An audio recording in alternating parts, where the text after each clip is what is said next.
ನಮಸ್ಕಾರ ಭವಿಷ್ಯದ ಅಧಿಕಾರಿಗಳೇ. ಇಂದಿನ ವಿಶೇಷ ವಿಶ್ಲೇಷಣಾ ತರಗತಿಗೆ ತುಂಬು ಹೃದಯದ ಸ್ವಾಗತ.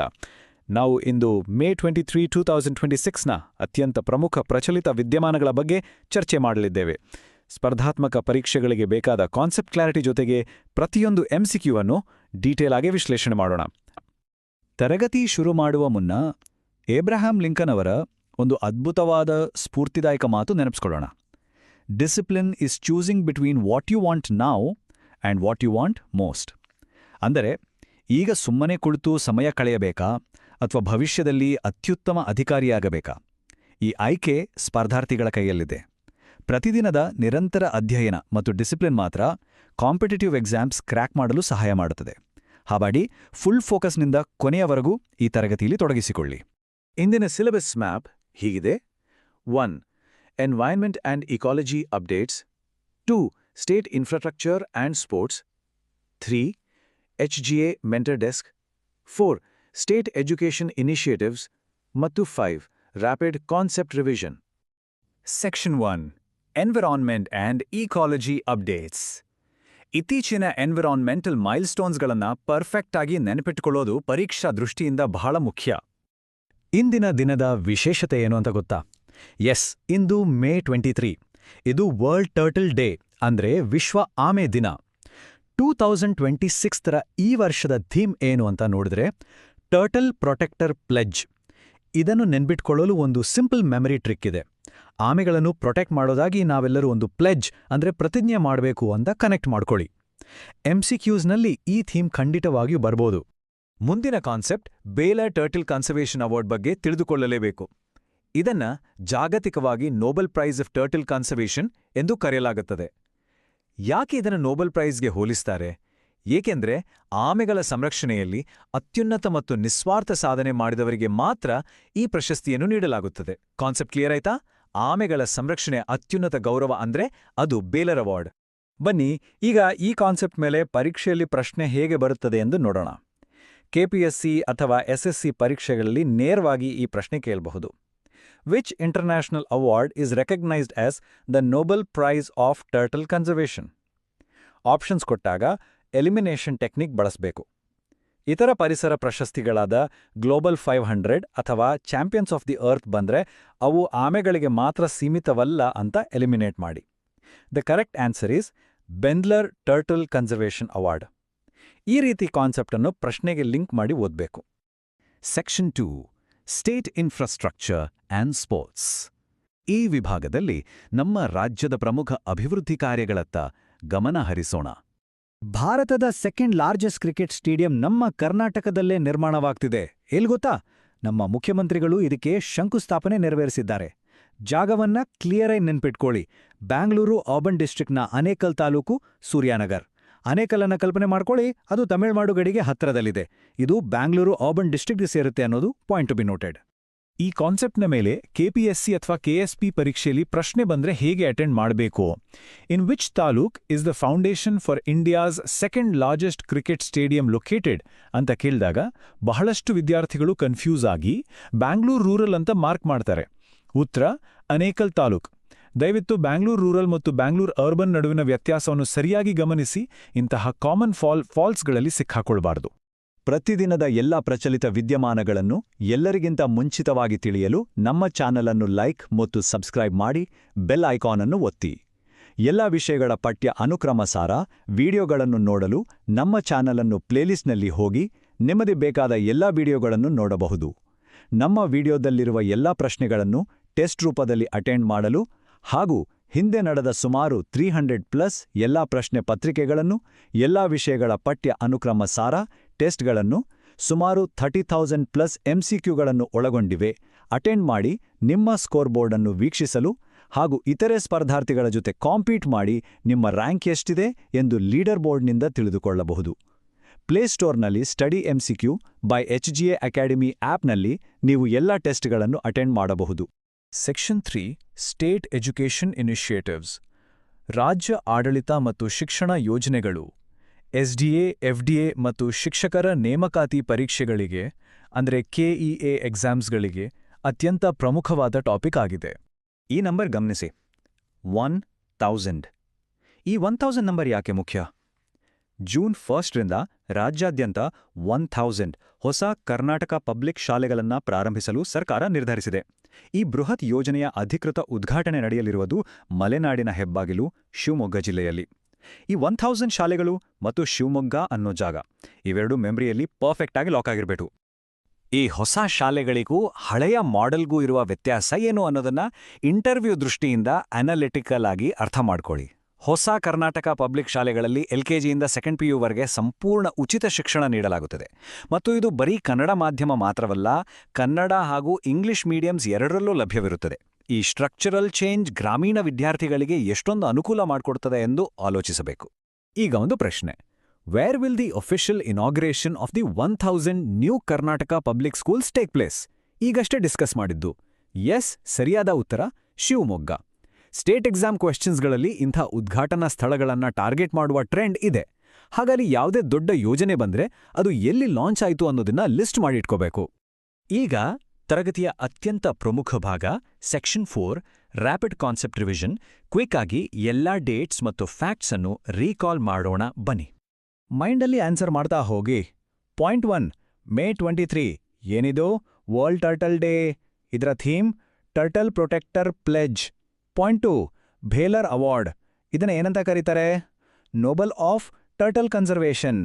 Point 3, India 2nd largest stadium ಎಲ್ಲಿ ಬರ್ತಾ ಇದೆ? ಅನೇಕಲ್ ತಾಲೂಕ್ನಲ್ಲಿ. Point 4, 1000 new Karnataka public schools ಎಲ್ಲಿ ಉದ್ಘಾಟನೆ ಆಗ್ತಾ ಇದೆ? ಶಿವಮೊಗ್ಗದಲ್ಲಿ, ಅದು LKGಯಿಂದ 2nd PU ವರೆಗೆ. ಈ ಪಾಯಿಂಟ್ಸ್ಗಳು ಎಕ್ಸಾಮ್ಸ್ನಲ್ಲಿ ಡೈರೆಕ್ಟ್ ಮಾರ್ಕ್ಸ್ ಅನ್ನು ಕೊಡ್ತವೆ. ಪ್ರಶ್ನೆ: ವಿಶ್ಲೇಷಣೆ ಮಾಡಿ.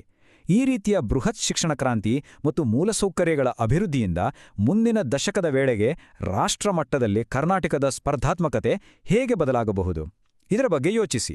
ಮುಂದೆ ಅಧಿಕಾರಿಗಳಾಗುವವರ ಯೋಚನಾ ಲಹರಿ ವಿಶಾಲವಾಗಿರಬೇಕು. ಕನಸಿನ ಕೆಲಸ ನಿಮ್ಮದಾಗಬೇಕೆ?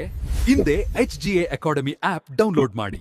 ಸ್ಮಾರ್ಟ್ ಆಗಿ ಓದಿ, ಹೆಚ್ಚು ಅಂಕ ಗಳಿಸಿ. ಇಂದಿನ ಕ್ಲಾಸ್ನ ಅಜೆಂಡಾ ನೋಡೋದಾದ್ರೆ, ನಾವಿಲ್ಲಿ ಸಿಲೆಬಸ್ ಅನ್ನ 5 ಮೇನ್ ಸೆಕ್ಷನ್ಸ್ ಆಗಿ ವಿಂಗಡಿಸಿದ್ದೀವಿ. Section 1 economy, section 2 international relations, section 3 science and defence, section 4 governance ಹಾಗೂ ಸೆಕ್ಷನ್ 5 ಸ್ಪೋರ್ಟ್ಸ್. UPSC, KPSC ಹಾಗೂ ಬ್ಯಾಂಕಿಂಗ್ ಎಕ್ಸಾಮ್ಸ್ಗೆ ನೋಟ್ಸ್ ಮಾಡ್ಕೊಳ್ಳೋವಾಗ ನೀವು ಕೂಡ ಇದೇ ರೀತಿ ಥಿಮ್ಯಾಟಿಕ್ ಬ್ರೇಕ್ಡೌನ್ ಮಾಡ್ಕೊಳ್ಬೇಕು. ಇದರಿಂದ ರಿವಿಷನ್ ಮಾಡೋದು ತುಂಬಾನೇ ಸುಲಭ ಆಗತ್ತೆ. ಸರಿ, ಮೊದಲನೇ ಟಾಪಿಕ್ ಶುರು ಮಾಡೋಣ. ಸೆಕ್ಷನ್ 1 ಇಕಾನಮಿ ಮತ್ತು ಫೈನಾನ್ಷಿಯಲ್ ಅಪ್ಡೇಟ್ಸ್. ಬ್ಯಾಂಕಿಂಗ್ ಮತ್ತು SSC ಎಕ್ಸಾಮ್ ಪ್ಯಾಟರ್ನ್ಗಳಲ್ಲಿ ಈ ಡೇಟಾ ಹೆವಿ ವಿಚಾರಗಳು ತುಂಬಾ ರಿಪೀಟ್ ಆಗ್ತವೆ, ದಯವಿಟ್ಟು ಗಮನಿಸಿ. RBI ತನ್ನ ರೂಪಾಯಿ ಮೌಲ್ಯದ ಕುಸಿತವನ್ನ ತಡೆಯಲು ರೀಸೆಂಟ್ ಆಗಿ ರೆಕಾರ್ಡ್ ಮಟ್ಟದಲ್ಲಿ $53.1 ಬಿಲಿಯನ್ ಅನ್ನ ಮಾರುಕಟ್ಟೆಗೆ ಬಿಟ್ಟಿದೆ. ಇದನ್ನ ನಾವು ಕರೆನ್ಸಿ ಇಂಟರ್ವೆನ್ಷನ್ ಅಂತ ಕರಿತೀವಿ. ಅಂದ್ರೆ ರೂಪಾಯಿ ವೀಕ್ ಆದಾಗ RBI ಡಾಲರ್ಗಳನ್ನ ಸೇಲ್ ಮಾಡಿ ಬ್ಯಾಲೆನ್ಸ್ ಮಾಡುತ್ತೆ. ಕಾನ್ಸೆಪ್ಟ್ ಅರ್ಥ ಆಯ್ತಲ್ವಾ? ಇದರ ಜೊತೆಗೆ ಇನ್ನೊಂದು ಅತಿ ಮುಖ್ಯವಾದ ಫಿಗರ್ ಅಂದ್ರೆ RBI ಕೇಂದ್ರ ಸರ್ಕಾರಕ್ಕೆ 2,86,588.46 crore ರೂಪೀಸ್ ಲಾಭಾಂಶ ಅಂದ್ರೆ ಡಿವಿಡೆಂಡ್ ಅನ್ನ ಪಾವತಿಸಲು ಒಪ್ಪಿಗೆ ಕೊಟ್ಟಿದೆ. ಇವೆರಡು ಫಿಗರ್ಸ್ ಎಕ್ಸಾಮ್ ದೃಷ್ಟಿಯಿಂದ ಬಹಳ ಮುಖ್ಯ, ನೋಟ್ ಮಾಡ್ಕೊಳ್ಳಿ. ನೆಕ್ಸ್ಟ್, RBIನ ಡಿಜಿಟಲ್ ಪೇಮೆಂಟ್ಸ್ ರಿಪೋರ್ಟ್ ನೋಡೋಣ. ಒಟ್ಟು ಡಿಜಿಟಲ್ ಟ್ರಾನ್ಸಾಕ್ಷನ್ಸ್ನಲ್ಲಿ UPIನ ಪಾಲು ಎಷ್ಟಿದೆ ಗೊತ್ತಾ? ಬರೋಬ್ಬರಿ 85.5%. ಇದು ನಿಜಕ್ಕೂ ಮ್ಯಾಸಿವ್ ಮಾರ್ಕೆಟ್ ಡಾಮಿನೆನ್ಸ್. ಉಳಿದ 14.5% ಬೇರೆ ಪೇಮೆಂಟ್ ಮೆಥಡ್ಸ್. ಸ್ಟೇಟ್ ಎಕ್ಸಾಮ್ಸ್ಗಳಲ್ಲಿ, ವಿಶೇಷವಾಗಿ KEA ಮತ್ತೆ KPSCಯಲ್ಲಿ ಈ ಎಕ್ಸಾಕ್ಟ್ ಪರ್ಸೆಂಟೇಜ್ ಕೇಳ್ತಾರೆ. ಇದನ್ನ ನೆನಪಿಟ್ಕೊಳ್ಳಲು ಒಂದು ಸಿಂಪಲ್ ಮೆಮರಿ ಟ್ರಿಕ್ ಹೇಳ್ತೀನಿ ಕೇಳಿ. 855 ಈ 3 ನಂಬರ್ಸ್ನ ತಲೆಯಲ್ಲಿ ಫಿಕ್ಸ್ ಮಾಡ್ಕೊಳ್ಳಿ. UPI ಡಾಮಿನೆನ್ಸ್ ಅಂತ ತಕ್ಷಣ 85.5% ನೆನಪಾಗಬೇಕು ಅಷ್ಟೇ. ಇಲ್ಲೊಂದು ಟ್ರಿಕ್ಕಿ ಕ್ವೆಶ್ಚನ್ ಇದೆ ನೋಡಿ. ನಿಮ್ಗೆ ಆನ್ಸರ್ ಗೊತ್ತಾ ಅಂತ ಚೆಕ್ ಮಾಡ್ಕೊಳ್ಳಿ. ಇಂಡಿಯಾದ ಮೊದಲ ವೆದರ್ ಡೆರಿವೇಟಿವ್ ಕಾಂಟ್ರಾಕ್ಟ್ ಅಂದ್ರೆ ರೇನ್ ಮುಂಬೈ ಅನ್ನ ಲಾಂಚ್ ಮಾಡಿದ ಸಂಸ್ಥೆ ಯಾವುದು? ಎಷ್ಟೋ ಜನ ವಿದ್ಯಾರ್ಥಿಗಳು ಆಪ್ಷನ್ಸ್ ನೋಡಿದ ತಕ್ಷಣ ಇದನ್ನ NSC ಅನ್ಕೋತಾರೆ. ಆದ್ರೆ ಎಕ್ಸಾಮ್ನಲ್ಲಿ NSC ಆಪ್ಷನ್ ಅನ್ನ ತಕ್ಷಣ ಎಲಿಮಿನೇಟ್ ಮಾಡ್ಬಿಡಿ. ಇದರ ಕರೆಕ್ಟ್ ಆನ್ಸರ್ ಬಂದು NCDEX. ಹವಾಮಾನ ಅಥವಾ ಮಳೆಯ ಆಧಾರದ ಮೇಲೆ ಮಾರ್ಕೆಟ್ ರಿಸ್ಕ್ ಕಮ್ಮಿ ಮಾಡಕ್ಕೆ ತಂದಿರೋ ಸ್ಪೆಸಿಫಿಕ್ ಕಾಂಟ್ರಾಕ್ಟ್ ಇದು. ಸೊ ಕನ್ಫ್ಯೂಸ್ ಆಗ್ಬಾರ್ದು. ಇನ್ನು ಉದ್ಯೋಗದ ವಿಚಾರಕ್ಕೆ ಬಂದ್ರೆ NSO ಡೇಟಾ ಪ್ರಕಾರ ಅನ್ಆರ್ಗನೈಸ್ಡ್ ಸೆಕ್ಟರ್ ಅಂದ್ರೆ ಅಸಂಘಟಿತ ವಲಯದಲ್ಲಿ ಉದ್ಯೋಗಿಗಳ ಸಂಖ್ಯೆ 15 crores ದಾಟಿದೆ. ಇದೊಂದು ದೊಡ್ಡ ಮೈಲ್ಸ್ಟೋನ್. ಆದ್ರೆ ಇಲ್ಲಿ ಕಾಮನ್ ಆಗಿ ವಿದ್ಯಾರ್ಥಿಗಳು ಮಾರೋ ತಪ್ಪೇನ್ ಗೊತ್ತಾ? ಎಕ್ಸಾಮ್ ಹಾಲ್ ಪ್ರೆಷರ್ನಲ್ಲಿ NSO ಮತ್ತು NSSO ಮಧ್ಯೆ ಕನ್ಫ್ಯೂಸ್ ಆಗಿ ತಪ್ಪು ಆಪ್ಷನ್ ಟಿಕ್ ಮಾಡ್ತಾರೆ. ಕಟ್ಟುನಿಟ್ಟಾಗಿ ನೆನಪಿರ್ಲಿ, ಈ ಡೇಟಾ ಕೊಟ್ಟಿರೋದು ಕೇವಲ NSO, ಕನ್ಫ್ಯೂಷನ್ ಬೇಡ. ಮುಂದಿನ ವಿಭಾಗ ಸೆಕ್ಷನ್ 2 ಇಂಟರ್ನ್ಯಾಷನಲ್ ರಿಲೇಷನ್ಸ್ ಮತ್ತು ಸಮಿಟ್ಸ್. ಯುಪಿಎಸ್ಸಿ ಮತ್ತು ಕೆಪಿಎಸ್ಸಿ ಪ್ರಿಲಿಮ್ಸ್ ಹಾಗೂ ಮೇನ್ಸ್ನ ಅನಾಲಿಟಿಕಲ್ ಕ್ವೆಶ್ಚನ್ಸ್ಗೆ ಇದು ತುಂಬಾನೇ ಕ್ರಿಟಿಕಲ್ ಸೆಕ್ಷನ್. ನಾವಿಲ್ಲಿ 2 ಅಪ್ಕಮಿಂಗ್ ಸಮ್ಮಿಟ್ಸ್ ಅನ್ನ ಸೈಡ್ ಬೈ ಸೈಡ್ ಕಂಪೇರ್ ಮಾಡ್ತಿದ್ದೀವಿ. ಕ್ವಾಡ್ ಫಾರಿನ್ ಮಿನಿಸ್ಟರ್ಸ್ ಸಭೆ ಮೇ 26 ರಂದು ನಮ್ಮ ನ್ಯೂಡೆಲಿಯಲ್ಲಿ ನಡೆಯಲಿದೆ. ಇನ್ನೊಂದ್ ಕಡೆ ಬ್ರಿಕ್ಸ್ ಐಸಿಟಿ ವರ್ಕಿಂಗ್ ಗ್ರೂಪ್ ಸಭೆ ನಡೆಯುತ್ತಿದ್ದು, ಅಲ್ಲಿ ಸೈಬರ್ ಸೆಕ್ಯೂರಿಟಿ ಮತ್ತು ಡಿಪಿಐ ಅಂದ್ರೆ ಡಿಜಿಟಲ್ ಪಬ್ಲಿಕ್ ಇನ್ಫ್ರಾಸ್ಟ್ರಕ್ಚರ್ ಬಗ್ಗೆ ಚರ್ಚೆಯಾಗ್ತಿದೆ. ಇವೆರಡನ್ನು ಈ ರೀತಿ ಸೈಡ್ ಬೈ ಸೈಡ್ ಯಾಕೆ ನೋಡ್ಬೇಕಂದ್ರೆ ಎಕ್ಸಾಮ್ನಲ್ಲಿ ಲೊಕೇಶನ್ ಮತ್ತು ಅಜೆಂಡಾ ಮಧ್ಯೆ ಖಂಡಿತ ಮಿಕ್ಸಪ್ ಆಗೋ ಚಾನ್ಸಸ್ ಇರುತ್ತೆ. ಕ್ವಾಡ್ ಅಂದ್ರೆ ಮೇ 26 ನ್ಯೂಡೆಲಿ, ಬ್ರಿಕ್ಸ್ ಐಸಿಟಿ ಅಂದ್ರೆ ಸೈಬರ್ ಸೆಕ್ಯೂರಿಟಿ. ಹೀಗೆ ಕ್ಲಿಯರ್ ಆಗಿ ಮೈಂಡ್ ಮ್ಯಾಪ್ ಮಾಡ್ಕೊಳ್ಳಿ. ಯಾವ ಯುರೋಪಿಯನ್ ಐಲ್ಯಾಂಡ್ ನೇಷನ್ ಇತ್ತೀಚೆಗೆ ಇಂಡಿಯಾ ಜೊತೆ ತನ್ನ ಬಾಂಧವ್ಯವನ್ನ ಸ್ಟ್ರಾಟಜಿಕ್ ಪಾರ್ಟ್ನರ್ಶಿಪ್ಗೆ ಏರಿಸಿದೆ? ಈ ಪ್ರಶ್ನೆನ ಎಕ್ಸಾಮ್ನಲ್ಲಿ ಟ್ವಿಸ್ಟ್ ಮಾಡಿ ಕೇಳಬಹುದು. ಯೋಚನೆ ಮಾಡಿ. ದಿ ಆನ್ಸರ್ ಇಸ್ ಸೈಪ್ರಸ್ ದೇಶ. ಇದೇ ಡಿಪ್ಲೊಮ್ಯಾಟಿಕ್ ಮೊಮೆಂಟಮ್ನಲ್ಲಿ ನಾವು ಗಮನಿಸಬೇಕಾದ ಇನ್ನೊಂದು ವಿಷಯ ಅಂದ್ರೆ, ಪಿಯೂಷ್ ಗೋಯಲ್ ಅವರ ನೇತೃತ್ವದ ಉನ್ನತ ಮಟ್ಟದ ಟ್ರೇಡ್ ಡೆಲಿಗೇಷನ್ ಈಗ ಕ್ಯಾನಡಾದಲ್ಲಿದೆ. ಇಂಟರ್ನ್ಯಾಷನಲ್ ರಿಲೇಷನ್ಸ್ನಲ್ಲಿ ಇಂಥ ಡೆವಲಪ್ಮೆಂಟ್ಸ್ ತುಂಬಾ ಮುಖ್ಯ. ಇದು ನಮ್ಮ ಇಂಡಿಯಾದ ಗ್ಲೋಬಲ್ ಪ್ರೆಸೆನ್ಸ್ ಅನ್ನ ಎತ್ತಿ ತೋರಿಸುತ್ತೆ. ವಿಶ್ವಸಂಸ್ಥೆಯ ಆಹಾರ ಮತ್ತು ಕೃಷಿ ಸಂಸ್ಥೆ ಅಂದ್ರೆ UNFAO PM ಮೋದಿ ಅವರಿಗೆ ಆಗ್ರಿಕೋಲಾ ಮೆಡಲ್ ನೀಡಿ ಗೌರವಿಸಿದೆ. ಕೃಷಿ ಕ್ಷೇತ್ರಕ್ಕೆ ಕೊಡುವ ಅತ್ಯುನ್ನತ ಗೌರವ ಇದು. ಇನ್ನೊಂದ್ ಕಡೆ ನೋಡೋದಾದ್ರೆ ವರ್ಲ್ಡ್ ಟ್ರೇಡ್ ಆರ್ಗನೈಸೇಷನ್ ಅಂದ್ರೆ WTOನಲ್ಲಿ ಚೈನಾದ ಒಂದು ಪ್ರಮುಖ ಮನವಿಯನ್ನ ಇಂಡಿಯಾ ಅಧಿಕೃತವಾಗಿ ಬ್ಲಾಕ್ ಮಾಡಿದೆ. ಇದೊಂದು ಮ್ಯಾಸಿವ್ ಸ್ಟ್ರಾಟಜಿಕ್ ಡಿಪ್ಲೊಮ್ಯಾಟಿಕ್ ಮೂವ್ ಅಂತಾನೆ ಹೇಳ್ಬೋದು. ಇಲ್ಲಿ ನಾವು ಯಾವುದೇ ರಾಜಕೀಯ ನಿಲುವು ತೆಗೆದುಕೊಳ್ಳದೆ ಕೇವಲ ಫಾರಿನ್ ಪಾಲಿಸಿ ಆಧಾರದ ಮೇಲೆ ಈ ನ್ಯೂಸ್ ಅನ್ನ ಅರ್ಥ ಮಾಡ್ಕೋಬೇಕು. ನೆಕ್ಸ್ಟ್ ಟಾಪಿಕ್ಗೆ ಹೋಗೋಣ. ಸೆಕ್ಷನ್ 3 ಸೈನ್ಸ್, ಟೆಕ್ನಾಲಜಿ ಮತ್ತು ಡಿಫೆನ್ಸ್. ಕೆಇಎ ಮತ್ತು ಕೆಎಸ್ಪಿ ಎಕ್ಸಾಮ್ ಪೇಪರ್ ಸೆಟರ್ಸ್ ಈ ಸೆಕ್ಷನ್ನಲ್ಲಿ ಬರುವ ಟೆಕ್ನಿಕಲ್ ವೊಕ್ಯಾಬ್ಯುಲರಿ ಮೇಲೆ ತುಂಬಾನೇ ಫೋಕಸ್ ಮಾಡ್ತಾರೆ. ಉದಾಹರಣೆಗೆ POC1 ಅಂದ್ರೆ ಏನು? ಬರೀ ಆ ಹೆಸರನ್ನ ಉರುಹೊಡಿಬೇಡಿ, ಕಾನ್ಸೆಪ್ಟ್ ಅರ್ಥ ಮಾಡ್ಕೊಳ್ಳಿ. ಇದು ICAR CRRI ಅವರು ಡೆವಲಪ್ ಮಾಡಿರುವ ಒಂದು AI driven crisper system enzyme. ಕೃಷಿ ವಲಯದಲ್ಲಿ ತಳಿಗಳ ಅಭಿವೃದ್ಧಿಗೆ ಅಂದ್ರೆ ಜೀನ್ ಎಡಿಟಿಂಗ್ಗೆ ಬಳಸುವ ಅತ್ಯಾಧುನಿಕ ಟೆಕ್ನಾಲಜಿ ಇದು. ಅಗ್ರಿಕಲ್ಚರಲ್ ಬಯೋಟೆಕ್ನಾಲಜಿಯಲ್ಲಿ ಇದೊಂದು ದೊಡ್ಡ ಕ್ರಾಂತಿ. POC1 ಅನ್ನೋದು ಕೃತಕ ಬುದ್ಧಿಮತ್ತೆ ಅಂದ್ರೆ AI ಬಳಸಿ ತಯಾರಿಸಿದ ಒಂದು ಎನ್ಸೈಮ್ ಅನ್ನೋದು ನಿಮ್ಮ ತಲೆಯಲ್ಲಿ ಕ್ಲಿಯರ್ ಆಗಿರಬೇಕು. ಈ ಪ್ರಶ್ನೆಗೆ ನೀವು ಸುಲಭವಾಗಿ ಆನ್ಸರ್ ಮಾಡ್ಬೋದು ಅಂತ ಅನ್ಕೊಂಡಿದ್ದೀನಿ. ಇತ್ತೀಚೆಗೆ ಅಗ್ನಿ-1 ಮಿಸೈಲ್ ಅನ್ನ ಎಲ್ಲಿಂದ ಯಶಸ್ವಿಯಾಗಿ ಟೆಸ್ಟ್ ಫೈರ್ ಮಾಡಲಾಯಿತು? Yes, you're right. It is ITR in ಒಡಿಶಾದ ಇಂಟಿಗ್ರೇಟೆಡ್ ಟೆಸ್ಟ್ ರೇಂಜ್. ಅಗ್ನಿ-1 ನಮ್ಮ ರಕ್ಷಣಾ ವ್ಯವಸ್ಥೆಯ ಪ್ರಮುಖ ಅಸ್ತ್ರ. ಇದು ನಮ್ಮ ಸ್ಟ್ರಾಟಜಿಕ್ ಡಿಫೆನ್ಸ್ ವ್ಯಾಲ್ಯೂ ಅನ್ನ ಮತ್ತಷ್ಟು ಹೆಚ್ಚು ಮಾಡ್ತದೆ. ಡಿಫೆನ್ಸ್ ಎಕ್ಸಾಮ್ಸ್ಗೆ ಇದು 100% ಬರಬಹುದಾದ ಪ್ರಶ್ನೆ, ಸೊ ಮರಿಬೇಡಿ. ಮುಂದಿನ ಭಾಗ ಸೆಕ್ಷನ್ 4 ಗವರ್ನೆನ್ಸ್ ಮತ್ತು ನ್ಯಾಷನಲ್ ಪಾಲಿಸೀಸ್. ಕೆಪಿಎಸ್ಸಿ ಎಕ್ಸಾಮ್ಸ್ಗಳಲ್ಲಿ ಇದೇ ಸೆಕ್ಷನ್ನಲ್ಲಿ ತುಂಬಾ ಟ್ರ್ಯಾಪ್ಸ್ ಇಟ್ಟಿರ್ತಾರೆ. ಇಲ್ಲಿ ನಮಗೆ ಆಬ್ಸಲ್ಯೂಟ್ ಪ್ರಿಸಿಷನ್ ಬೇಕು. ಗೃಹ ಸಚಿವಾಲಯದ ಹೊಸ ಸ್ಮಾರ್ಟ್ ಬಾರ್ಡರ್ ಪ್ರಾಜೆಕ್ಟ್ ಅಡಿ ಗಡಿ ಭದ್ರತೆಗೆ ಇನ್ಮುಂದೆ ಡ್ರೋನ್ಸ್, ರೇಡಾರ್ ಮತ್ತು ಹೈ ರೆಸಲ್ಯೂಷನ್ ಕ್ಯಾಮ್ರಾಸ್ ಬಳಸಲಾಗ್ತಿದೆ. ತಂತ್ರಜ್ಞಾನ ಆಧಾರಿತ ಭದ್ರತೆ ಇದು. ಇದರ ಜೊತೆಗೆ ಸುಪ್ರೀಂ ಕೋರ್ಟ್ನೊಂದು ಸ್ಟ್ರಿಕ್ಟ್ ಆದೇಶ ಕೂಡ ಬಂದಿದೆ. ಕಾಣೆಯಾದ ಮಕ್ಕಳ ಕುರಿತು ಕಂಪ್ಲೇಂಟ್ ಬಂದ ತಕ್ಷಣ ಪೊಲೀಸ್ ಠಾಣೆಗಳಲ್ಲಿ ಯಾವುದೇ ವಿಳಂಬವಿಲ್ಲದೆ ತಕ್ಷಣವೇ FIR ದಾಖಲಿಸಲೇಬೇಕು. ಇದು ಚೈಲ್ಡ್ ರೈಟ್ಸ್ ಮತ್ತು ಗವರ್ನೆನ್ಸ್ ದೃಷ್ಟಿಯಿಂದ ಬಹಳ ಮುಖ್ಯವಾದ ತೀರ್ಪು. ಇನ್ನೊಂದು ಪ್ರಮುಖ ಪ್ರಶ್ನೆ, ಭವ್ಯ ಸ್ಕೀಮ್ ಗೈಡ್ಲೈನ್ಸ್ ಅನ್ನ ಯಾವ ಗವರ್ಮೆಂಟ್ ಡಿಪಾರ್ಟ್ಮೆಂಟ್ ಒಫಿಷಿಯಲ್ ಆಗಿ ರಿಲೀಸ್ ಮಾಡ್ತು? ಇಲ್ಲಿ ನಾವು ಎಲಿಮಿನೇಷನ್ ಟೆಕ್ನಿಕ್ ಬಳಸೋದು ಅತ್ಯಂತ ಸೂಕ್ತ. ಜನರಲ್ ಆಗಿರೋ ಮಿನಿಸ್ಟ್ರೀಸ್ ಅನ್ನ ಬಿಟ್ಬಿಟ್ರೆ ಸರಿಯಾದ ಉತ್ತರ ಬಂದು DPIIT ಇಲಾಖೆ. ಹೌದು, ಇಂತಹ ಸ್ಪೆಸಿಫಿಕ್ ಇಲಾಖೆಗಳ ಹೆಸರುಗಳನ್ನ ಎಕ್ಸಾಮ್ನಲ್ಲಿ ಡೈರೆಕ್ಟ್ ಆಗಿ ಕೇಳ್ತಾರೆ, ಕನ್ಫ್ಯೂಸ್ ಆಗಬೇಡಿ. So the crucial point is, 2 ಬೇರೆ ಬೇರೆ ವಲಯದ ಮ್ಯಾಸಿವ್ ಮೈಲ್ಸ್ಟೋನ್ಸ್ ಅನ್ನ ನಾವಿಲ್ಲಿ ಕಂಪೇರ್ ಮಾಡ್ತಿದ್ದೀವಿ. ಎನರ್ಜಿ ಸೆಕ್ಟರ್ನಲ್ಲಿ ಭಾರತದ ರೂಫ್ ಟಾಪ್ ಸೋಲಾರ್ ಕೆಪಾಸಿಟಿ 20.8 ಗಿಗಾವಾಟ್ಸ್ಗೆ ತಲುಪಿದೆ. ಅದೇ ರೀತಿ ಡಿಜಿಟಲ್ ಹೆಲ್ತ್ ಸೆಕ್ಟರ್ನಲ್ಲಿ ಆಯುಷ್ಮಾನ್ ಭಾರತ್ ಡಿಜಿಟಲ್ ಮಿಷನ್ ಅಡಿ 100 ಕ್ರೋರ್ ಆಭಾ ಹೆಲ್ತ್ ರೆಕಾರ್ಡ್ಸ್ಗಳನ್ನು ಯಶಸ್ವಿಯಾಗಿ ಜೋಡಿಸಲಾಗಿದೆ. ಒಂದು ಕಡೆ ರಿನ್ಯೂಯಬಲ್ ಎನರ್ಜಿ ಎಕ್ಸ್ಪ್ಯಾನ್ಷನ್, ಇನ್ನೊಂದು ಕಡೆ ಡಿಜಿಟಲ್ ಹೆಲ್ತ್ ಇನ್ಫ್ರಾಸ್ಟ್ರಕ್ಚರ್ ಡೆವಲಪ್ಮೆಂಟ್. ಇವೆರಡೂ ಅಂಕಿಅಂಶಗಳು ದೇಶದ ಪ್ರಗತಿಯನ್ನು ತೋರಿಸ್ತವೆ ಹಾಗೂ ಎಕ್ಸಾಮ್ಗೂ ತುಂಬಾನೇ ಇಂಪಾರ್ಟೆಂಟ್. ಪರಿಸರ ಮತ್ತು ಉದ್ಯೋಗ, ಈ 2 ಕ್ಷೇತ್ರಗಳ ಅಪ್ಡೇಟ್ಸ್ ಒಟ್ಟಿಗೆ ನೋಡೋಣ. ಹೊಸ E30 ಫ್ಯೂಯಲ್ ಬ್ಲೆಂಡ್ ನೋಟಿಫಿಕೇಶನ್ ಪ್ರಕಟವಾಗಿದೆ. ಅಂದ್ರೆ ಇನ್ನು ಮುಂದೆ ಇಂಧನದಲ್ಲಿ 30% ಎಥನಾಲ್ ಮಿಶ್ರಣ ಮಾಡಲಾಗ್ತಾ ಇದೆ. ಇದು ಪರಿಸರ ಮಾಲಿನ್ಯ ಕಡಿಮೆ ಮಾಡಲು ತಗೊಂಡಿರೋ ಬಹಳ ದೊಡ್ಡ ಹೆಜ್ಜೆ. ಹಾಗೆ ಉದ್ಯೋಗದ ಕಡೆ ಬಂದ್ರೆ 19th ರೋಜ್ಗಾರ್ ಮೇಳದಲ್ಲಿ ಬರೋಬ್ಬರಿ 51,000ಗೂ ಹೆಚ್ಚು ಅಪಾಯಿಂಟ್ಮೆಂಟ್ಸ್ ಪತ್ರಗಳನ್ನು ವಿತರಣೆ ಮಾಡಲಾಗಿದೆ. ಈ ನಂಬರ್ಸ್ನ ಮರಿಬೇಡಿ. ಕೊನೆಯ ವಿಭಾಗ ಸೆಕ್ಷನ್ 5 ಸ್ಪೋರ್ಟ್ಸ್ ಮತ್ತು ಕ್ವಿಕ್ ಫ್ಯಾಕ್ಟ್ಸ್. ಎಸ್ಎಸ್ಸಿ ಮತ್ತು ಪೊಲೀಸ್ ಕಾನ್ಸ್ಟೇಬಲ್ ಎಕ್ಸಾಮ್ಗಳಲ್ಲಿ ಬರುವ ಒನ್ ಲೈನರ್ ಪ್ರಶ್ನೆಗಳಿಗೆ ಈ ಸೆಕ್ಷನ್ನಿಂದ ಈಸಿಯಾಗಿ ಮಾರ್ಕ್ಸ್ ಸ್ಕೋರ್ ಮಾಡಬಹುದು. ಒಂದು ಪ್ರಶ್ನೆ ಕೇಳ್ತೀನಿ ನೋಡಿ. ಭಾರತದ ಕಾಂಪೌಂಡ್ ಆರ್ಚರಿ ಟೀಮ್ನ ಹೊಸ ಚೀಫ್ ಕೋಚ್ ಆಗಿ ಯಾರು ನೇಮಕಗೊಂಡಿದ್ದಾರೆ? ಈ ಅಪಾಯಿಂಟ್ಮೆಂಟ್ ತುಂಬಾ ಇಂಪಾರ್ಟೆಂಟ್. ಇದರ ಆನ್ಸರ್ ಬಂದು ಡೇವ್ ಕಜಿನ್ಸ್. ಈ ಹೆಸರನ್ನ ನೆನ್ಪಿಟ್ಕೊಳ್ಳೋಕೆ ಒಂದು ಸಿಂಪಲ್ ಟ್ರಿಕ್ ಹೇಳ್ತೀನಿ. ನಿಮ್ಮ ಕಜಿನ್ಸ್ ಜೊತೆ ಸೇರಿ ನೀವು ಆರ್ಚರಿ ಆಡ್ತಿದ್ದೀನಿ ಅಂತ ಇಮ್ಯಾಜಿನ್ ಮಾಡ್ಕೊಳ್ಳಿ. ಕಜಿನ್ಸ್ ಅಂದ ತಕ್ಷಣ ನಿಮಗೆ ಆರ್ಚರಿ ಕೋಚ್ ನೆನಪಾಗಬೇಕು. ಎಕ್ಸಾಮ್ ಹಾಲ್ನಲ್ಲಿ ಈ ಟ್ರಿಕ್ ಖಂಡಿತ ವರ್ಕ್ ಆಗುತ್ತೆ. ಇಲ್ಲಿಗೆ ಇಂದಿನ ಎಲ್ಲಾ ಪ್ರಮುಖ ಫ್ಯಾಕ್ಟ್ಸ್ ಕವರ್ ಆದ ಹಾಗೆ ಆಯ್ತು. ನೆನ್ಪಿರ್ಲಿ, ಕಾಂಪಿಟೇಟಿವ್ ಎಕ್ಸಾಮ್ಸ್ನಲ್ಲಿ ಸಕ್ಸಸ್ ಸಿಗಬೇಕು ಅಂದ್ರೆ ಕೇವಲ ಓದುವುದಲ್ಲ, daily revision. Dreaming of a government job? Still searching for the right preparation? Prepare smarter with HGA Academy. HGA ಅಕಾಡೆಮಿಯೊಂದಿಗೆ ಚತುರವಾಗಿ ಪರೀಕ್ಷೆಗೆ ತಯಾರಿ ಮಾಡಿ. ನಿಮ್ಮ ಯಶಸ್ಸು ಖಂಡಿತ. ಸ್ಮಾರ್ಟ್ ಆಗಿ ಓದಿ, ಹೆಚ್ಚು ಅಂಕ ಗಳಿಸಿ. ಟಾಪಿಕ್ಸ್ ಏನು ಅಂತ ನೋಡೋದಾದ್ರೆ ಮೊದಲು ಎನ್ವೈರನ್ಮೆಂಟ್ ಅಂಡ್ ಬಯೋಡೈವರ್ಸಿಟಿ, ಆಮೇಲೆ international relations and defence, next space exploration, ಹಾಗೇನೆ ಲಾಸ್ಟಲ್ಲಿ ಮರೆಯದೆ ಒಂದು ಕ್ವಿಕ್ ರಿವಿಷನ್ ಕೂಡ ಮಾಡೋಣ. ಓಕೆ, ಮೊದಲನೇ ವಿಭಾಗಕ್ಕೆ ಹೋಗೋಣ. ಎನ್ವೈರನ್ಮೆಂಟ್ ಅಂಡ್ ಬಯೋಡೈವರ್ಸಿಟಿ ಅಂದ್ರೆ ಪರಿಸರ ಮತ್ತು ಜೀವ ವೈವಿಧ್ಯ.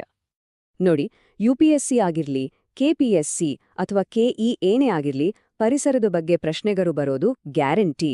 ನಮ್ಮ ಮೊದಲನೇ ಕಾನ್ಸೆಪ್ಟ್ ಬಂದು ಇಂಟರ್ನ್ಯಾಷನಲ್ ಬಿಗ್ ಕ್ಯಾಟ್ ಅಲಯನ್ಸ್ ಅಂದ್ರೆ IBCA. ಇಲ್ಲಿ ಭಾರಿ ಇಂಪಾರ್ಟೆಂಟ್ ಅಪ್ಡೇಟ್ ಏನಪ್ಪಾ ಅಂದ್ರೆ ಸೌದಿ ಅರೇಬಿಯಾ ಈಗ ಅಫಿಷಿಯಲ್ ಆಗಿ ಈ ಜಾಗತಿಕ ಸಂರಕ್ಷಣಾ ಒಕ್ಕೂಟದ 26th ಮೆಂಬರ್ ಆಗಿ ಸೇರ್ಪಡೆಯಾಗಿದೆ. ಕಾನ್ಸೆಪ್ಟ್ ಮೈಂಡಲ್ಲಿ ರಿಜಿಸ್ಟರ್ ಮಾಡ್ಕೊಳ್ಳಿ.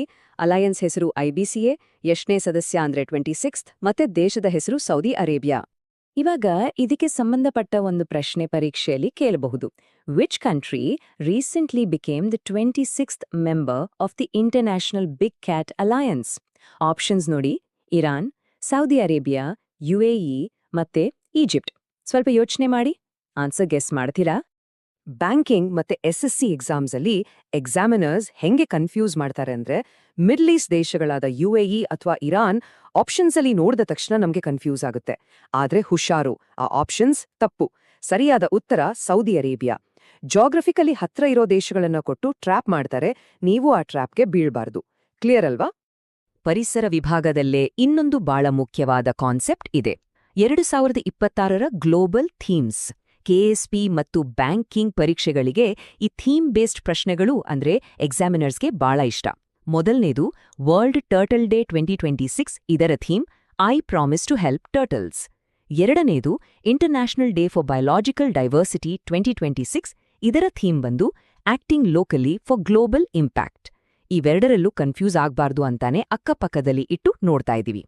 ಈಗ ನಿಮ್ಮ ಮೆಮರಿ ಎಷ್ಟು ಶಾರ್ಪ್ ಇದೆ ಅಂತ ಟೆಸ್ಟ್ ಮಾಡೋಣ. ಈ ಪ್ರಶ್ನೆ ನೋಡಿ: what is the theme for the international day for biological diversity 2026? Options ಓದಿ. ಈಗ ಹೇಳಿ, ನೋಡಿದ ತಕ್ಷಣ ಆಪ್ಷನ್ ಸಿ ಎಲಿಮಿನೇಟ್ ಮಾಡಬಹುದಾ? ಹೌದು ತಾನೇ? ಯಾಕಂದ್ರೆ ಅದು ಟರ್ಟಲ್ ಡೇದು ಅಂತ ನಮಗಾಗ್ಲೇ ಗೊತ್ತಾಗಿದೆ. ವಿದ್ಯಾರ್ಥಿಗಳು ಕಾಮನ್ ಆಗಿ ಎಲ್ಲಿ ಮಿಸ್ಟೇಕ್ ಮಾಡ್ತಾರೆ ಅಂತ ಹೇಳ್ತೀನಿ ಕೇಳಿ. ಉದ್ದೇಶಪೂರ್ವಕವಾಗಿ ಆ ವರ್ಲ್ಡ್ ಟರ್ಟಲ್ ಡೇ ಥೀಮ್ ಅನ್ನ ಆಪ್ಷನ್ ಸಿಯಲ್ಲಿ ಒಂದು ಟ್ರ್ಯಾಪ್ ತರ ಇಟ್ಟಿರ್ತಾರೆ. ಇದನ್ನ ನೆನ್ಪಿಟ್ಕೊಳ್ಳೋಕೆ ಒಂದು ಸಿಂಪಲ್ ಟ್ರಿಕ್ ಹೇಳ್ತೀನಿ ನೋಡಿ. ಬಯೋ ಅಥವಾ ಜೀವ ವೈವಿಧ್ಯ ಅಂದಾಗ ಲೋಕಲ್ ಮತ್ತೆ ಗ್ಲೋಬಲ್ ಅನ್ನೋ ಪದಗಳನ್ನ ಲಿಂಕ್ ಮಾಡ್ಕೊಳ್ಳಿ. Acting locally for global impact ಅಂದ್ರೆ ಅದು ಬಯೋಲಾಜಿಕಲ್ ಡೈವರ್ಸಿಟಿಗೆ ಮಾತ್ರ ಸಂಬಂಧಿಸಿದ್ದು. ಸಿಂಪಲ್. ಸರಿ, ಎನರ್ಜಿ ಡ್ರಾಪ್ ಆಗ್ಬಾರ್ದು. ಎರಡನೇ ವಿಭಾಗಕ್ಕೆ ಬರೋಣ. International relations and defence. ಯಾವುದೇ ಕಾಂಪಿಟೇಟಿವ್ ಎಕ್ಸಾಮ್ಸ್, ಇಂಟರ್ವ್ಯೂ ಅಥವಾ ಮೇನ್ಸಲ್ಲಿ ಡಿಫೆನ್ಸ್ ಬಗ್ಗೆ ಬಹಳ ಒತ್ತು ಕೊಡ್ತಾರೆ. ಇಲ್ನೋಡಿ, ಅಂತಾರಾಷ್ಟ್ರೀಯ ಮಟ್ಟದ ಒಂದು ದೊಡ್ಡ ಗೌರವ ನಮ್ಮ ಭಾರತಕ್ಕೆ ಒಲಿದಿದೆ. ಮೇಜರ್ ಅಭಿಲಾಷಾ ಬರಾಕ್ ಅವರಿಗೆ ವಿಶ್ವಸಂಸ್ಥೆಯ ಅತ್ಯಂತ ಪ್ರತಿಷ್ಠಿತ UN military gender advocate of the year ಪ್ರಶಸ್ತಿ ಸಿಕ್ಕಿದೆ. ಇದೊಂದು ತುಂಬಾನೇ ಹೆಮ್ಮೆಯ ವಿಚಾರ. ಹಾಗೇನೆ ಎಕ್ಸಾಮ್ಗೆ 100% ಕೇಳಬಹುದಾದ ಕಾನ್ಸೆಪ್ಟ್ ಕೂಡ. ಶಾಂತಿಪಾಲನಾ ಕಾರ್ಯಾಚರಣೆಗಳಲ್ಲಿ ಮಹಿಳಾ ಅಧಿಕಾರಿಗಳ ಅತ್ಯುತ್ತಮ ಸೇವೆಯನ್ನ ಗುರುತಿಸಿ ಈ ಪ್ರಶಸ್ತಿ ಕೊಡ್ತಾರೆ. ಹಾಗಾದ್ರೆ ಈ ಪ್ರಶ್ನೆ ಎಕ್ಸಾಮಲ್ಲಿ ಹೇಗೆ ಬರ್ಬೋದು? ಹೇಗೆ? Who recently received the UN Military Gender Advocate of the Year Award? 4 options ಗಮನಿಸಿ. ಸರಿಯಾದ ಉತ್ತರವನ್ನ ನಿಮ್ಮ ಮೈಂಡಲ್ಲಿ ಲಾಕ್ ಮಾಡ್ಕೊಳ್ಳಿ ನೋಡೋಣ. ನೋಡಿ, ಇದು ಒಂಥರ typical UPSC pattern. Correct answer major Abhilasha Barak. ಇವರು 2026ರ ವಿನ್ನರ್. ಆದ್ರೆ ಆಪ್ಷನ್ ಎಯಲ್ಲಿ ಮೇಜರ್ ಸುಮನ್ ಗವಾನಿ ಅಂತ ಇದೆಯಲ್ಲ, ಇವರು ಹಿಂದೆ ಇದೇ ಪ್ರಶಸ್ತಿ ತಗೊಂಡಿದ್ರು. ಎಕ್ಸಾಮಿನರ್ಸ್ ಬೇಕು ಅಂತಾನೆ ಹೀಗೆ ಹಳೆಯ ವಿನ್ನರ್ಸ್ ಹೆಸರುಗಳನ್ನ ಕೊಟ್ಟು ಆತಂಕದಲ್ಲಿರೋ ನಿಮ್ಮನ್ನ ಟ್ರ್ಯಾಪ್ ಮಾಡ್ತಾರೆ. ಸೊ ನಾವು ಬರೀ ಕರೆಂಟ್ ಇಯರ್ ಬಗ್ಗೆ ಫೋಕಸ್ ಮಾಡಬೇಕು. ನೆಕ್ಸ್ಟ್ ಕಾನ್ಸೆಪ್ಟ್ ಪಾಕಿಸ್ತಾನ್ ಮತ್ತು ಚೀನಾ ರಿಲೇಷನ್ಸ್ ಬಗ್ಗೆ. 1951ನಲ್ಲಿ ಇವರ ಡಿಪ್ಲೊಮ್ಯಾಟಿಕ್ ರಿಲೇಷನ್ಸ್ ಅಂದ್ರೆ ರಾಜತಾಂತ್ರಿಕ ಸಂಬಂಧ ಶುರುವಾಯಿತು. 2026ಗೆ ಕರೆಕ್ಟಾಗಿ 75 ಇಯರ್ಸ್ ಆಯಿತು. ಈ 75th ವಾರ್ಷಿಕೋತ್ಸವದ ನೆನಪಿಗಾಗಿ ಪಾಕಿಸ್ತಾನ್ ಒಂದು ಸ್ಪೆಷಲ್ ಆದ 75 ರೂಪೀಸ್ ಸ್ಮರಣಾರ್ಥ ನಾಣ್ಯನ ರಿಲೀಸ್ ಮಾಡಿದೆ. ನಾಣ್ಯದ ಮುಖಬೆಲೆ ಮತ್ತು ವರ್ಷ ಎರಡೂ ನಂಬರ್ 75 ಅನ್ನೋದನ್ನ ಗಮನಿಸಿ. ಈ ಪ್ರಶ್ನೆನ ಕೆಇಎ ಪರೀಕ್ಷೆಯಲ್ಲಿ ಸ್ವಲ್ಪ ಟ್ವಿಸ್ಟ್ ಮಾಡಿ ಕೇಳಬಹುದು. Pakistan released ₹75 commemorative coin to mark 75 years of diplomatic relations with which country? ಈಗ ತಾನೇ ಹೇಳಿದ ಹಿಸ್ಟಾರಿಕಲ್ ಕಾಂಟೆಕ್ಸ್ಟ್ ಬಳಸಿ ಫಟ್ ಅಂತ ಆನ್ಸರ್ ಮಾಡಿ ನೋಡೋಣ. ಹೌದು, ಆನ್ಸರ್ ಚೈನಾ. ಇದನ್ನ ನೀವು ಲೈಫಲ್ಲಿ ಮರಿಬಾರ್ದು ಅಂದ್ರೆ ಈ ಮೆಮೊರಿ ಶಾರ್ಟ್ಕಟ್ ಅನ್ನ ತಲೆಯಲ್ಲಿ ಫಿಕ್ಸ್ ಮಾಡ್ಕೊಳ್ಳಿ. 75 years is equal to 75 rupees is equal to Pakistan ಮತ್ತು ಚೈನಾ. ನಂಬರ್ 75 ಕಣ್ಣಿಗೆ ಬಿದ್ದ ತಕ್ಷಣ ಈ ಎರಡೂ ದೇಶಗಳು ನೆನಪಾಗಬೇಕು. ಲಾಂಗ್ ಟರ್ಮ್ ಮೆಮೊರಿಗೆ ಈ ಟ್ರಿಕ್ ಬಹಳ ಹೆಲ್ಪ್ ಆಗುತ್ತೆ. ಮೂರನೇ ವಿಭಾಗ ಸ್ಪೇಸ್ ಎಕ್ಸ್ಪ್ಲೋರೇಷನ್ ಅಂದ್ರೆ ಬಾಹ್ಯಾಕಾಶ ಯೋಜನೆಗಳು. ಸೈನ್ಸ್ ಅಂಡ್ ಟೆಕ್ನಾಲಜಿ ಜೊತೆಗೆ ಬಾಹ್ಯಾಕಾಶದ ವಿಷಯಗಳು ಸ್ಪರ್ಧಾತ್ಮಕ ಪರೀಕ್ಷೆಗಳಲ್ಲಿ ಅತಿ ಹೆಚ್ಚು ರಿಪೀಟ್ ಆಗೋ ಟಾಪಿಕ್. ಇಲ್ಲಿ ಗಮನಿಸಬೇಕಾದ ಮುಖ್ಯ ಮಿಷನ್ ಚಾಂಗೆ 7 ಮಿಷನ್. ಇದು ಚೀನಾದ ಮುಂಬರುವ ಅತ್ಯಾಧುನಿಕ ಮಿಷನ್. ಚಂದ್ರನ ದಕ್ಷಿಣ ಧ್ರುವ ಅಂದ್ರೆ ಸೌತ್ ಪೋಲ್ ಪ್ರದೇಶನ ಸ್ಟಡಿ ಮಾಡೋದು ಇದರ ಟಾರ್ಗೆಟ್. ಇಲ್ಲಿ ಸೌತ್ ಪೋಲ್ ಅನ್ನೋ ಕೀವರ್ಡ್ ನಿಮ್ಮ ತಲೆಯಲ್ಲಿ ಪ್ರಿಂಟ್ ಆಗ್ಬಿಡ್ಬೇಕು. ಇಲ್ಲಿ ನಮ್ಗೆ ಎಲ್ಲಿ ಕನ್ಫ್ಯೂಷನ್ ಆಗುತ್ತೆ ಗೊತ್ತಾ? ಚಂದ್ರನ ದಕ್ಷಿಣ ಧ್ರುವ ಅಂದಾಕ್ಷಣ ನಮ್ಮೆಲ್ಲರಿಗೂ ತಕ್ಷಣ ನೆನ್ಪಾಗೋದು ನಮ್ಮ ಹೆಮ್ಮೆಯ ಚಂದ್ರಯಾನ್. ಯಾಕಂದ್ರೆ ಇಂಡಿಯಾದ ಚಂದ್ರಯಾನ್ ಹಿಸ್ಟಾರಿಕ್ ಆಗಿ ಸೌತ್ ಪೋಲ್ನಲ್ಲಿ ಆಗ್ಲೇ ಲ್ಯಾಂಡ್ ಆಗಿದೆ. ಆದ್ರೆ ಚಾಂಗೆ 7 ಅನ್ನೋದು ಚೀನಾದ ಮುಂಬರುವ ಮಿಷನ್ ಅಷ್ಟೇ. ಎಕ್ಸಾಮಲ್ಲಿ ಅವಸರ ಮಾಡಿ ಈ ಎರಡೂ ಮಿಷನ್ಗಳನ್ನ ಕನ್ಫ್ಯೂಸ್ ಮಾಡ್ಕೋಬೇಡಿ. ಇವತ್ತಿನ ಲಾಸ್ಟ್ ಪ್ರಶ್ನೆ. ಎಸ್ಎಸ್ಸಿ ಮತ್ತೆ ಪೊಲೀಸ್ ಅಥವಾ ಕೆಎಸ್ಪಿ ಪರೀಕ್ಷೆಗಳಲ್ಲಿ ಇಂಥ ಡೈರೆಕ್ಟ್ ಪ್ರಶ್ನೆಗಳು ಬರ್ತವೆ. Which country is preparing for the Chang'e 7 mission to study the lunar south pole? ನೋಡಿದ ತಕ್ಷಣ ಆ ದೇಶನ ಐಡೆಂಟಿಫೈ ಮಾಡಬೇಕು. ಎಕ್ಸಾಕ್ಟ್ಲಿ, ಸರಿಯಾದ ಉತ್ತರ ಚೀನಾ. ಈ ಹೆಸರನ್ನ ಮರಿದಿರಲು ನಾನೊಂದು ಸೂಪರ್ ಮೆಮರಿ ಟ್ರಿಕ್ ಕೊಡ್ತೀನಿ. ಚಾಂಗೆ ಅನ್ನೋದು ಚೀನಿಯರ ಪುರಾಣದ ಪ್ರಕಾರ ಚಂದ್ರನ ದೇವತೆಯ ಹೆಸರು. ಹಾಗಾಗಿ ಎಕ್ಸಾಮಲ್ಲಿ ಚಾಂಗೆ ಅನ್ನೋ ಪದ ಎಲ್ಲೇ ಬಂದ್ರೂ ಕಣ್ಮುಚ್ಕೊಂಡು ಅದು ಚೀನಾ ದೇಶದ ಮಿಷನ್ ಅಂತ ಮಾರ್ಕ್ ಮಾಡಬಹುದು. ಕೊನೆಯ ವಿಭಾಗ ಕ್ವಿಕ್ ರಿವಿಷನ್. ಇವತ್ತಿನ ಟಾಪ್ ಟೇಕ್ಅವೇಸ್. ನಿಮ್ಮ ಅದ್ಭುತವಾದ ಫೋಕಸ್ಗೆ ಒಂದು ಹ್ಯಾಟ್ಸ್ ಆಫ್ ಹೇಳ್ಬೇಕು ವಿದ್ಯಾರ್ಥಿಗಳೇ. ಈಗ ಕಲ್ತಿದ್ದನ್ನ ಶಾಶ್ವತವಾಗಿ ನೆನಪಿಟ್ಕೊಳ್ಳಕ್ಕೆ ಟಾಪ್ ರ್ಯಾಂಕರ್ಸ್ ತರ ಒಂದೇ ನಿಮಿಷದಲ್ಲಿ ರ್ಯಾಪಿಡ್ ಫೈರ್ ರಿವಿಷನ್ ಮಾಡೋಣ ಬನ್ನಿ. IBCAನ 26th ಮೆಂಬರ್ ಯಾರು? Saudi Arabia. UN gender advocate award ಯಾರಿಗ್ ಬಂತು? ಮೇಜಾ ಅಭಿಲಾಷಾ ಬರಾಕ್. ಚಂದ್ರನ ಸೌತ್ ಪೋಲ್ ಸ್ಟಡಿ ಮಾಡೋಕ್ಕೆ ಚೈನಾ ಮಾಡ್ತಿರೋ ಮಿಷನ್ ಯಾವುದು? ಚಂಗೆ 7. ಪಾಕಿಸ್ತಾನ್ ಚೀನಾದ 75 ಇಯರ್ಸ್ ರಿಲೇಷನ್ಶಿಪ್ಗೆ ಏನ್ ಬಂತು? 75 rupee coin. World turtle day theme ಏನು? I promise to help turtles. Lastly biological diversity theme ಏನು? Acting locally for global impact. ಬಾಹ್ಯಾಕಾಶದಿಂದ ಹಿಡಿದು ಪರಿಸರದವರೆಗೆ ಜಗತ್ತು ತುಂಬಾನೇ ಫಾಸ್ಟ್ ಆಗಿ ಬದಲಾಗ್ತಾ ಇದೆ. ಈ ಅಪ್ಡೇಟ್ಸ್ ಗೊತ್ತಿರೋರು ಮಾತ್ರ ಎಕ್ಸಾಮಲ್ಲಿ ಗೆಲ್ಲೋಕ್ ಸಾಧ್ಯ. ಸರಿ ವಿದ್ಯಾರ್ಥಿಗಳೇ, ನಾಳೆ ಮತ್ತೆ ಹೊಸ ಪ್ರಚಲಿತ ವಿದ್ಯಮಾನಗಳೊಂದಿಗೆ ಭೇಟಿಯಾಗೋಣ. ಅಷ್ಟರವರೆಗೂ ಚೆನ್ನಾಗಿ ಸ್ಟಡಿ ಮಾಡಿ, ಫೋಕಸ್ ಹಾರ್ಡ್.